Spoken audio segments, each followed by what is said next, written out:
আসসালামু আলাইকুম। আমার বলার কোনো ভাষা নেই।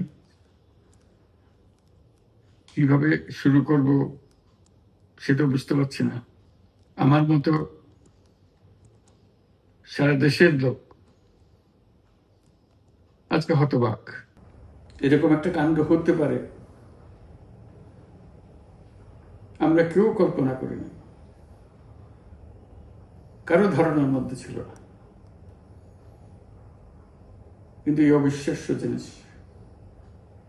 আমাদেরকে হঠাৎ করে গ্রহণ করতে হয়েছে। মাইলস্টোন স্কুল অ্যান্ড কলেজের যে দুর্ঘটনা, প্রশিক্ষণ বিমান বিধ্বস্ত হয়ে এই কচি শিশুদের উপরে ঝাঁপিয়ে পড়ল, আগুনে পুড়ে মরল। মা বাপদের আমরা কি জবাব দেব? কি বলবো তাদেরকে? আমরা নিজেদেরকে তো জবাব দিতে পারছি না। অজানা শিশুদের মুখ সবার চোখে ভেসে উঠছে। সারা জাতি হতভম্ব বা ক্রুদ্ধ। শোকাহত বললে খুব কম বলা হবে। এই দুর্ঘটনার রেশ এখনো কাটেনি। এখনো লাশ আসছে হাসপাতালে, এখনো হাসপাতালে মারা যাচ্ছে। মা বাবা এখনো খোঁজ নিচ্ছে আমার সন্তান কোথায়, তাকে আর কোনোদিন চেনা যাবে কিনা। যাদের লাশ দেখছি তার মধ্যে আমার সন্তান আছে কিনা পৃথক করার তো কোনো উপায় নেই। এরা আমাদের সবারই সন্তান, হঠাৎ করে চিরদিনের জন্য চলে গেল। আমরা অবশ্যই তদন্ত করব, তদন্ততে আর তারা ফিরে আসবে না। আমরা চিকিৎসার ব্যবস্থা করছি, সবাই ঝাঁপিয়ে পড়েছে। সকল হাসপাতাল, সকল মানুষ ছুটে আসছে।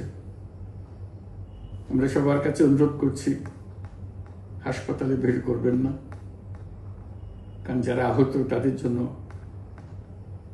এটা ভালো না। তারা তাদের শরীরে রোগ প্রতিরোধের শক্তি নেই। আমরা ভিড়ে থাকলে আমাদের শরীর থেকে কি রোগ তাদের মধ্যে ছড়িয়ে পড়বে তা বলা মুশকিল। কাজে দূরে থেকে দোয়া করেন সবাই। আমরা বাবা মা আত্মীয় স্বজন সবার কাছে আমাদের সহানুভূতি জানাচ্ছি।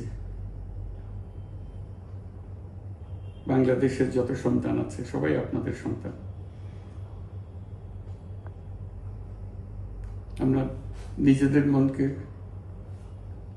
সান্ত্বনা দেওয়ার চেষ্টা করুন। আমরা সবাই নিজেদের মনে সান্ত্বনা দিচ্ছি, কিন্তু আপনাদের সান্ত্বনা বিরাট ব্যাপার। আমরা সবাই আপনাদের সঙ্গে আছি, জাতির সমস্ত লোক আপনাদের সঙ্গে আছে। আমরা তাদের জন্য শোক দিবস ঘোষণা করেছি। আগামীকাল শোক দিবস।